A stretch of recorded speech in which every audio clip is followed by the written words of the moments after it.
नमस्कार बंधुगण आसंतु जानिबा आजिर मुख्य खबर।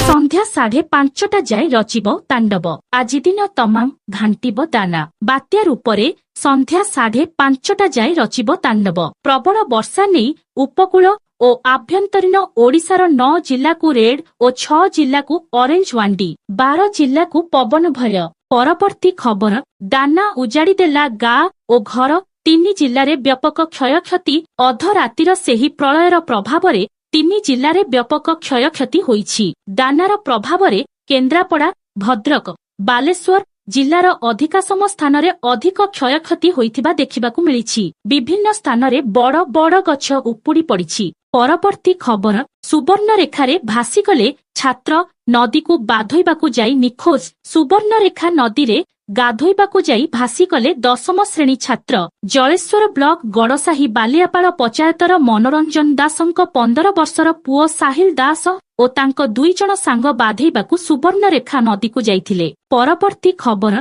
चाषींकु मोदी पठाइबे टंका। पीएम किसान रे चाषींकु मिलिब 2000। सामनाकु आसिला टंका पठाइबार तारीख। चाषींको पई आसिला खुशी खबर। पीएम किसान योजना रे अंतर्भुक्त थुबा चाषींको पई आसीछि बड़ खबर। आसंता अक्टोबर मासरे चाषींकु टंका पठाइबे मोदी सरकार, जहार तारीख एबे सामनाकु आसीछि। एपर्यंत मोदी सरकार पीएम किसान योजना रे चाषी मानंकु 17टी किस्ती पठाई सारिछंती। आउ एबे 18तम किस्ती देबाकु तारीख घोषणा करा जाइछि।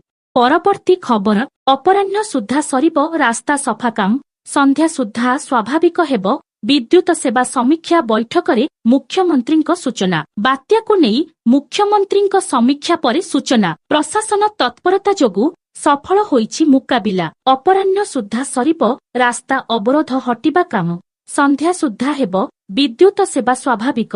एभली देश और विदेशर खबर जानिबा पई आम चैनल को सब्सक्राइब करंतु। भिडियोटी भल लागिथिले कमेंट करी कुहंतु आपणकर केउ जिल्ला।